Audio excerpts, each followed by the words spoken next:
సర్వేపల్లి నియోజకవర్గంలోని తోటపల్లి గూడూరు మండల పరిషత్ కార్యాలయంలో సోమవారం గ్రామ పంచాయతీ పాలనపై ఉప సర్పంచులు వార్డు మెంబర్లకు పంచాయతీ పాలనపై 2 రోజుల శిక్షణ కార్యక్రమం ఏర్పాటు చేశారు. ఈ సమావేశానికి మండల పరిషత్ అధికారి వెంకటేశ్వరరావు అధ్యక్షత వహించిన సమావేశంలో మండలానికి సంబంధించిన 22 గ్రామ పంచాయతీల ఉప సర్పంచులు వార్డు సభ్యులు హాజరయ్యారు. గ్రామ పరిపాలనపై పూర్తి అవగాహన కలిగి ఉండాలని ఎంపీడీఓ వెంకటేశ్వరరావు తెలిపారు. ఈ శిక్షణకు శిక్షణాధికారిగా నరుకూరు గ్రామ పంచాయతీ కార్యదర్శి అజీజ్ గ్రామ పంచాయతీలు చట్టాలు తీసుకోవాల్సిన నిర్ణయాలు ఇతర విషయాలపై అవగాహన కల్పించారు. ఈ శిక్షణ కార్యక్రమంలో పాపిరెడ్డిపాలెం ఉప సర్పంచ్ సీనయ్య, వార్డు సభ్యులు, తెలుగుదేశం నేతలు దద్దోలు మనోహర్, కొత్తపాలెం మాజీ సర్పంచ్ చేవూరు శ్రీనివాసులతో పాటుగా ఆయా గ్రామాల ఉప సర్పంచ్లు, వార్డు సభ్యులు, పంచాయతీ అధికారులు పాల్గొన్నారు.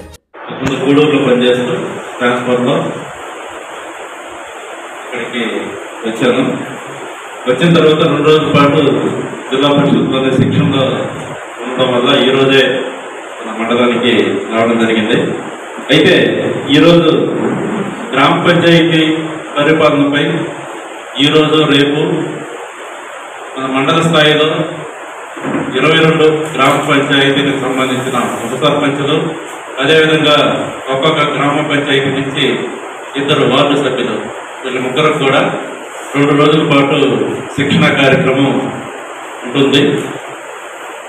మీరందరూ కూడా ఈ 2 రోజుల పాటు పూర్తి స్థాయిలో ఈ శిక్షణలో పాల్గొని ఇక్కడ చెప్పే విషయాలు పూర్తిగా అవగాహన చేసుకొని ఈ గ్రామ పంచాయతీ పరిపాలనలో ఇది ఎంతో ఉపయోగపడుతుంది.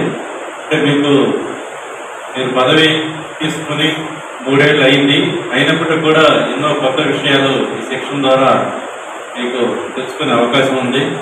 గ్రామ పంచాయతీ పరిపాలన, అదేవిధంగా దాంట్లో ఉన్న లోటుపాట్లన్నీ తెలుసుకోవచ్చు. అదేవిధంగా గ్రామ పంచాయతీలో పారిశుద్ధ్యం, వీధి దీపాలు, ప్రధానంగా త్రాగునీటికి సంబంధించిన సమస్యలే ఎక్కువ ఉంటాయి కాబట్టి, అదేవిధంగా లేఅవుట్లో దాంట్లో ఉన్న నిబంధనలు, ఇలాంటి చట్టపరంగా మనం చేయాల్సిన విషయాలు, ఇవన్నీ కూడా ఈ 2 రోజుల శిక్షణలో మీకు తెలియజేయడం జరుగుతుంది.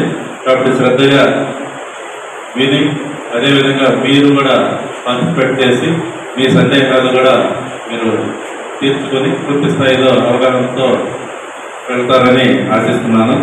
ప్రధానంగా ఇలాంటి అంశాల్లో కూడా ఈ సెక్షన్లో మనం తెలుసుకోబోతున్నాం. అదేవిధంగా గ్రామ పంచాయతీలు ఆర్థిక వ్యవహారాలు ఏ విధంగా మనం నిర్వహించుకోవాలి, వచ్చే ఆదాయాన్ని దేనికి ఎంత ఖర్చు పెట్టుకోవాలి, ఏ అంశాల మీద ఇబ్బందులు లేకుండా సజావుగా నడపడానికి మనకు ఒక నిబంధనలు ఇచ్చారు. ఆ నిబంధనల ప్రకారంగా ఏ విధంగా మనం ఆర్థిక వనరుల్ని నిర్వహించుకోవాలి, ఈ వీటన్నిటి మీద కూడా ఈ శిక్షణలో ఇవ్వడం జరుగుతుంది.